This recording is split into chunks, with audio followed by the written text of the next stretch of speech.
Racionalmente Irracional presenta Hilvanar el tejido social. Hola, bienvenidos a Racionalmente Irracional desde Velocity. Hoy vamos a hablar de tejido social. Tremendo tema. Y quiero empezar con una data. Entre el 2005 y el 2020, la tasa de homicidios entre los jóvenes ecuatorianos sin educación secundaria completa era de 40 por cada 100.000 habitantes. Alta, preocupante, pero digamos que manejable en términos de política pública. En el 2024 subió a 405 por cada 100.000 habitantes. De 40 a 405 por cada 100.000 habitantes. 10 veces más. 10 veces más. Wow. Ahora, otro dato. Jóvenes con educación secundaria completa.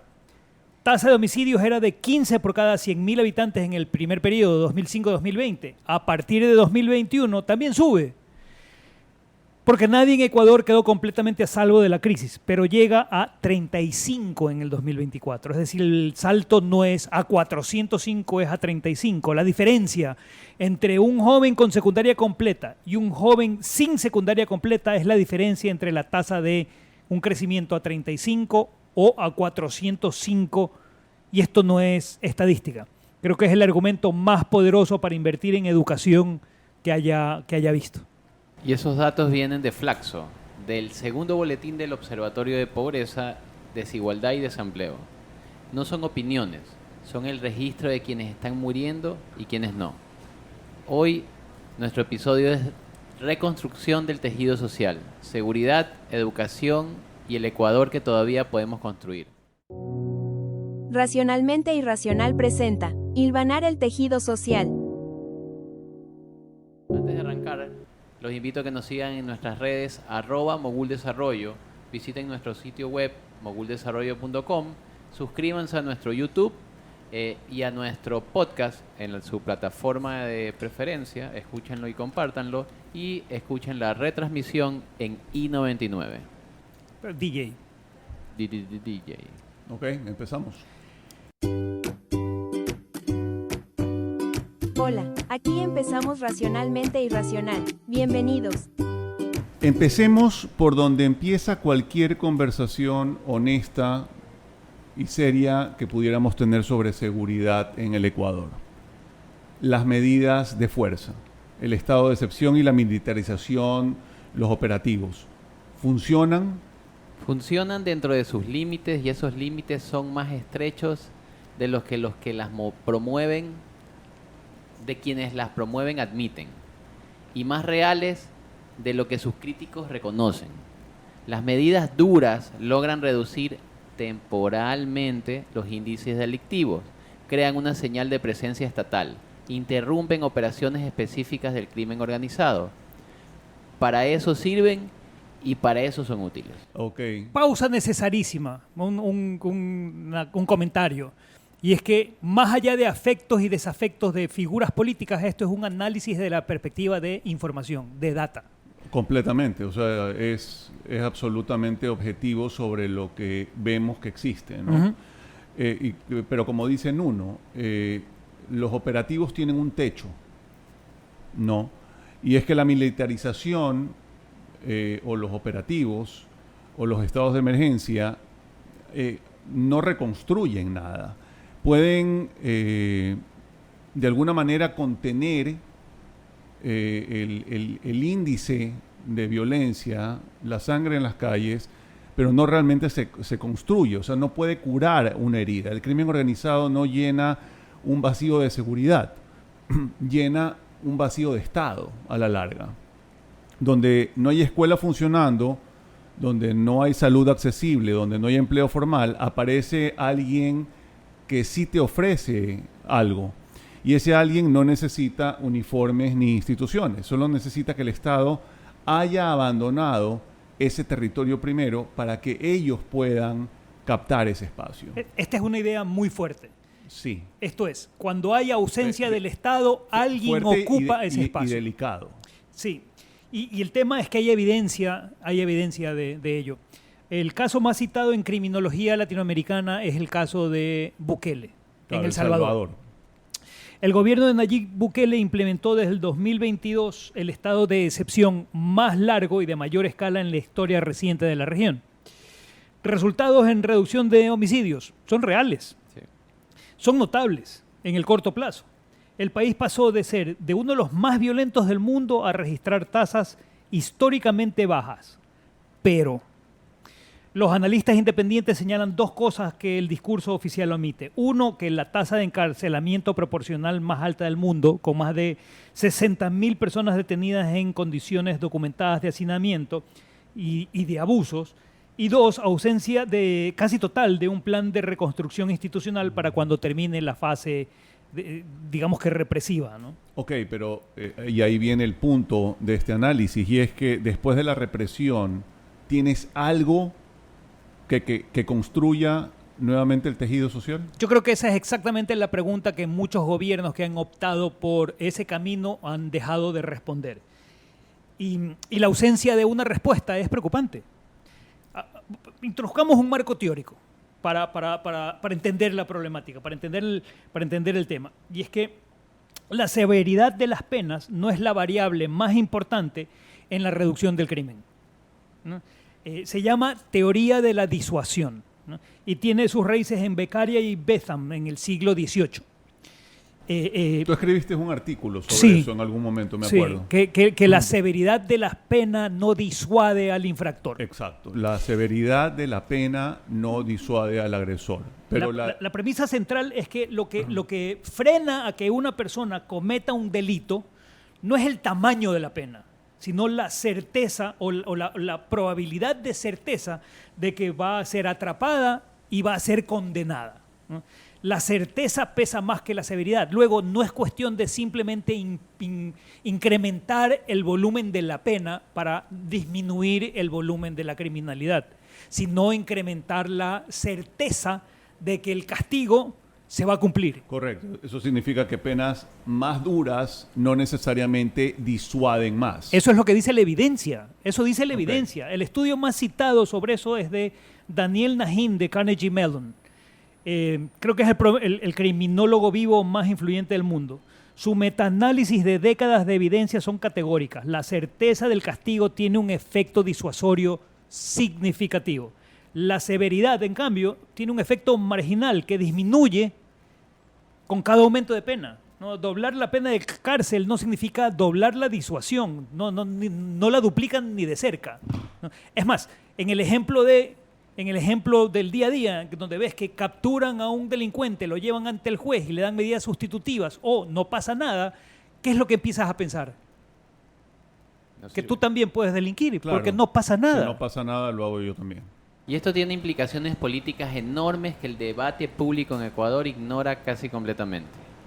Si lo que disuade es la certeza de ser capturado y condenado, entonces la prioridad debería ser la eficiencia y la credibilidad del sistema judicial, no la elevación de penas. Un sistema donde el 90% de los crímenes queda impune, pero las penas son durísimas, disuade mucho menos que un sistema donde las penas son moderadas, pero la probabilidad de condena es alta. Es como llevémoslo a la casa, ¿no? Tienes un hijo que comete una travesura y no le dices nada por esa travesura. Pero es evidente que es una travesura. ¿Qué es lo que aprende ese chico? A que puede ser travieso, porque no Que va a puede pasar seguirlo nada. haciendo, Se correcto. sale con la O suya. hace dos travesuras, castigas una, pero no castigas la segunda, sino que la justificas. Lo que aprende es que hay travesuras y travesuras. O- Pero ambas son travesuras. El mismo ejemplo del niño, si te dedicas a amenazarlo a la tercera o cuarta vez, ya ni siquiera le Claro, importa. si lo amenazas y no hay, Sí, no hay tiene que sanción. tomar- Claro, Así porque una vez más, la pena La severidad del castigo no disuade la infracción, Correcto. Hablemos entonces ¿Qué funciona? de lo que sí funciona. Porque la mano dura tiene un resultado, pero no es estructural, es absolutamente marginal. De las medidas complementarias que la evidencia respalda. Empecemos por la presencia del Estado, que es la que habíamos mencionado inicialmente, y esa es una medida estructural. y esa es una medida estructural. Y probablemente la más mal entendida. Correcto. Cuando hablamos de presencia del Estado en los territorios, no estamos hablando de más patrulla o de más uniforme. No va por ahí.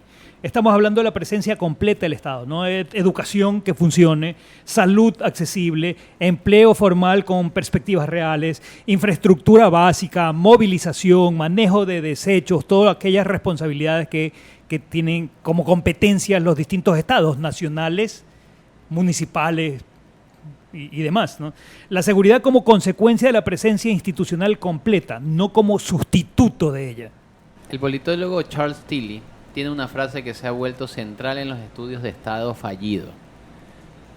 Cito: los estados que no pueden proveer servicios básicos pierden la legitimidad que los hace funcionar.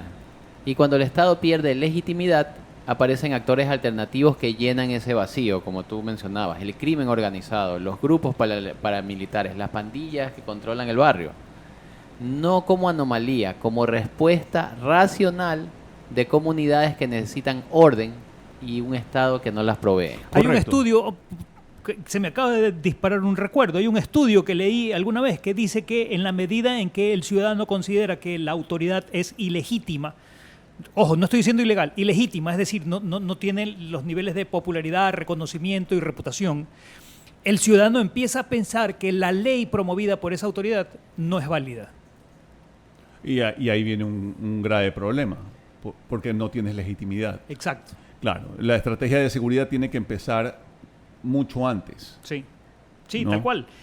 La evidencia comparada más sólida que tenemos viene de los programas Territorios de Paz en Colombia, implementados en los años posteriores al acuerdo del 2016. En municipios donde el Estado llegó primero con escuelas, centros de salud, proyectos productivos y registro civil, la reinserción de excombatientes fue significativamente más exitosa y la reincidencia en violencia fue menor que en aquellos municipios donde el Estado llegó solo con presencia militar. Y tiene mucho sentido con el estudio de la Flaxo.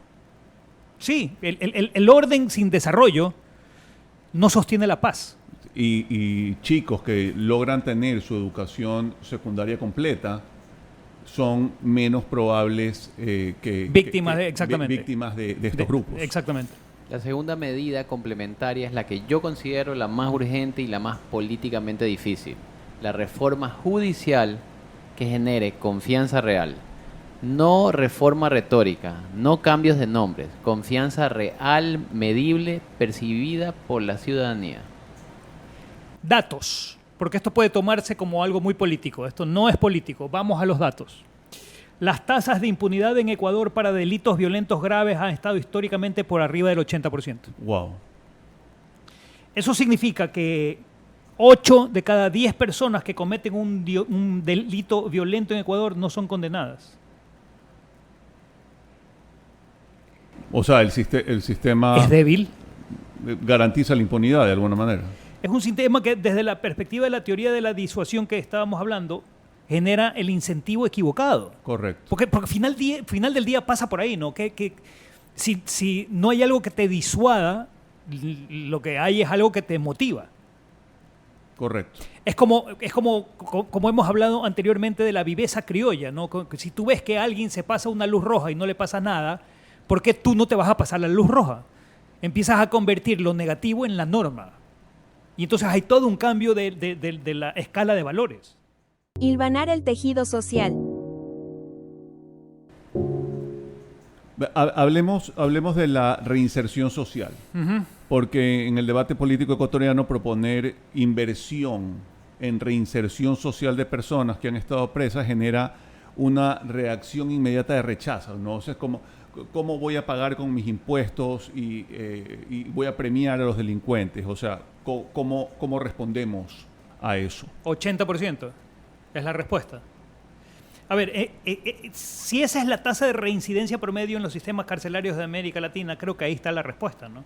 8 de cada 10 personas que salen de prisión sin un programa serio, formal de reinserción, vuelven a delinquir. Vuelven a delinquir. Eso significa que sin reinserción la cárcel no es el final del ciclo. Es parte de parte del sistema, no es parte del ciclo, es parte de un ciclo que se repite 8 de cada 10 veces, que es un ciclo que además le cuesta al Estado, que significa que nos cuesta a nosotros por los impuestos, que le cuesta a las víctimas, que le cuesta a la sociedad. Y tenemos un caso que ilustra perfectamente lo que es posible. La prisión de Due Palazzi en Padua en el suroeste de Venecia, Italia. Ujú. Alta seguridad. El proyecto se llama Giotto. Lleva 20 años funcionando. La premisa es filosóficamente simple, pero políticamente valiente. Una persona es mucho más que sus errores. Eso es, yo vi ese caso, es realmente impresionante, porque menos del... ellos desarrollan contrataron a un pastelero profesional e hicieron, metieron al pastelero dentro de... es una cárcel de alta seguridad, ojo con esto. Es de alta seguridad. Meten a este pastelero y los que quisieran podían entrar al programa. Y ellos empiezan a hacer un pan tipo panetone, no característico de la zona, y empiezan a desarrollarlo y a venderlo. Y se lo compraban las panaderías y pastelerías de buen nombre de la zona. Inicialmente, los compradores no querían comprarlo porque sabían su origen. Pero el producto era tan bueno que empezaron a comprarlo y empezaron a desarrollar muy bien este producto. Y lo curioso es que menos del 10% de las personas que entraron al programa y luego salieron libres Volvieron a cometer delitos. O Y sea, estamos hablando... menos del 10%. Frente al 80% general. O sea, los que no entraron al programa y salieron en libertad, reincidieron. Eso es identidad narrativa. Es cuando tú puedes reescribir tu propia historia, la historia que te cuentas, ¿no? Ya no soy el malo, ahora soy el bueno que hace este pan, ¿no? Que te ayuda a redefinirte. Claro, porque sales con otra mentalidad. Sales Claro. con la mentalidad, ahora yo soy pastelero y sé que puedo ganarme la vida de alguna manera. Y esa narrativa es la diferencia entre el 80 y el 10, Wow. Correcto. en niveles de reincidencia. Y la pregunta que Ecuador necesita hacerse es esta. ¿Cuánto nos cuesta mantener a alguien en prisión durante años para que salga y vuelva a delinquir con ese 80% de reincidencia de los casos? ¿Cuánto nos costaría un programa como Giotto de Venecia, que reduce ese 80% a menos del 10%? Porque invertir en reinserción no es premiar el delito, es interrumpir el ciclo que más nos cuesta como sociedad. Veamos otra medida complementaria y es no criminalizar ni la pobreza ni la migración. Porque esto genera muchas reacciones dentro del debate público, ¿no? O sea, ¿cómo realmente abordamos eso? Porque hemos hablado de polarización innumerables veces, y esto genera polarización y genera mucha más división de lo que necesitamos para reconstruir un tejido social. ¿Cómo lo abordamos? Con precisión conceptual. Porque hay dos conversaciones distintas que se mezclan constantemente y que necesitan separarse. Primera conversación. Las personas en situación de pobreza o los migrantes que cometen delitos deben responder ante la ley igual que cualquier otra persona. Esto es lo que significa la igualdad ante la ley. Segunda conversación. La pobreza y la migración como categorías, como condiciones de vida, no son equivalentes a criminalidad. Cuando las tratamos como sinónimos, producimos tres efectos desastrosos. 1. Polarizamos el tejido social. Creamos comunidades que se miran con desconfianza y miedos mutuos. 2. Desviamos recursos de seguridad hacia poblaciones que son mayoritariamente víctimas de la violencia, no perpetradores. 3. Generamos una narrativa que el crimen organizado usa a su favor para reclutar. Si el sistema te va a tratar como un criminal de todas formas, más te vale tener sus beneficios. Las comunidades más golpeadas por la violencia son las mismas comunidades en situación de mayor vulnerabilidad económica. Esos son los datos de victimización del Ecuador. Pero es un tema complejo. Muy complejo. Es un tema complejo. Y lo otro es, ¿qué pasa con el que recibe menos atención en el debate político y que puede ser la necesidad más urgente a tratar en términos de impacto a largo plazo? ¿Qué pasa con la salud de la población, con la salud del colectivo? La salud mental. Sí. Ecuador lleva varios años de violencia extrema. masacres carcelarias, asesinatos en espacios públicos, familias que han perdido hijos, padres, hermanos a la violencia, comunidades que han visto cómo el tejido cotidiano de su barrio se deshilacha bajo amenazas constantes. Eso no produce solo miedo, produce trauma, un trauma colectivo que no está siendo atendido. Es el contexto operando ahí, ¿no? Tienes desconfianza sistémica, tienes incapacidad de administrar la pérdida, tienes la normalización de la violencia como lenguaje que empiezan a afectar el tejido social, que lo van deshilachando, por usar la misma metáfora de tejido, ¿no? Un niño que crece viendo violencia sin nadie que lo ayude a procesar esa experiencia tiene más probabilidades de reproducirla. Probablemente sí, y no porque el niño sea malo, es porque es lo que ha vivido, es por lo que ha normalizado en su entorno. Claro, y si no tienes una intervención psicosocial a escala, se convierte en una herencia que ahí sí vamos a pasar de generación en generación. Se dice que tú piensas como vives. Y lo que tú dices, Lucho, la violencia que no se procesa no desaparece. Vamos a la data fría con la que empezamos este episodio, ¿no? Uh-huh. que hacíamos la comparación entre estudiantes que habían terminado secundaria y estudiantes que no habían terminado la secundaria y el índice de muertes violentas en cada uno de esos grupos. Pues creo que hay que poner cuidado ahí, ¿no? Esto está en el segundo boletín del Observatorio de Pobreza, Desigualdad y Empleo de la FACSO, que revela algo que transforma la conversación sobre seguridad, y es que entre el 2005 y el 2020 un joven ecuatoriano sin secundaria completa tenía una tasa de homicidios de 40 por cada 100.000, y luego cuando crece la violencia en el país, la tasa pasa a 470, ¿no? Y baja levemente en el 2024 a 405, pero se mantiene por arriba de 400. Esto multiplica por más de 10 en el lapso de 3 años, por más de 10 la tasa de muertes violentas por cada 100.000 habitantes de chicos que no han terminado la instrucción secundaria. ¿Y qué pasa con los que sí tienen la secundaria completa? Su tasa era de 15 muertes por cada 100.000 y pasa a 40, 45 por cada 100.000. Entonces las diferencias son realmente abrumadoras, ¿no? Tienes que la educación secundaria completa se empieza a convertir en una variable poderosa de protección ante la violencia. Y eso... Más que la situación económica de la familia, pasa por el tema de educación, ¿no? Es una variable que está correlacionada con el tema de la violencia. Y aquí hay algo que me parece importante y que aquí en Mogul lo tenemos que resaltar. Para el ecuatoriano promedio, la educación no está en el top de las prioridades. No. De hecho, lo mencionamos en el estudio de educación. Desde el 2017, las encuestas de opinión pública muestran que la agenda de preocupación ciudadana está dominada por inseguridad, economía, desempleo y corrupción. Educación aparece muy abajo de la lista. Y eso podría parecer irracional, ¿no?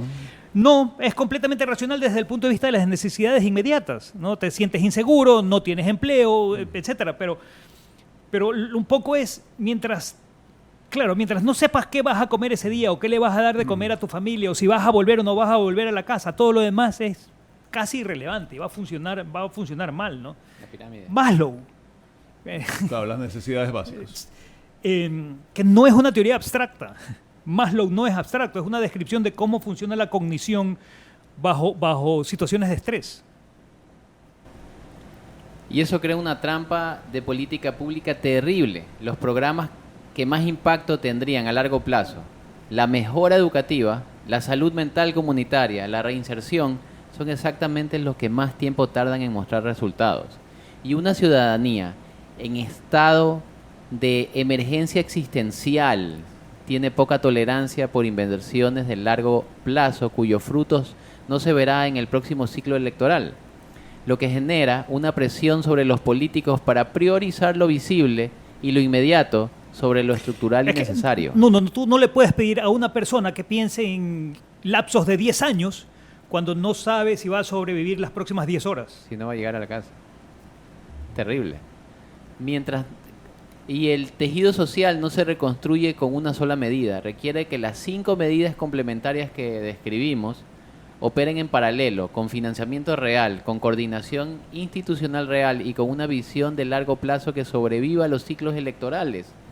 Eso es lo más difícil. Y también es lo único que funciona. El filósofo y educador John Dewey dijo que la educación no es preparación para la vida, es la vida misma. Yo agregaría, en Ecuador hoy, completar la secundaria no es solo prepararse para la vida, es una condición de supervivencia. Y esa responsabilidad no puede seguir siendo invisible en el debate público. A ver, Mogul existe porque nos cansamos de ver lo que ocurría sin hacer absolutamente nada. Este episodio es parte de esa misma convicción, que los datos importan, que el análisis riguroso tiene consecuencias reales y que la sociedad, en una sociedad que entiende sus problemas con claridad, tiene más herramientas para resolverlos. Y que evidentemente no hay soluciones mágicas, no hay atajo que evite el trabajo estructural de reconstruir lo que se deterioró durante décadas. Pero hay caminos que la evidencia muestra que sí funcionan. Y elegir esos caminos sobre los que se ven bien en campaña, pero no producen resultados reales, es exactamente la diferencia entre el Ecuador que tenemos y el Ecuador que podemos construir. A ver, hay un informe sobre educación que está en www.moguldesarrollo.com, que es de descarga gratuita. Y lo pueden ver en los episodios 10 al 15. Sobre educación, y luego hicimos una reedición hace pocas semanas sobre el tema de educación básica y secundaria. Sí, episodio 54. Que creo que vale la pena leerlo, verlo, estudiarlo, compartirlo, conversar sobre el tema y empezar a trabajar en soluciones concretas. Y exigirlo a quienes estamos en periodo preelectoral de seccionales. Y si bien la educación es una competencia del gobierno nacional, también hay acciones que se hacen concretamente desde el gobierno seccional.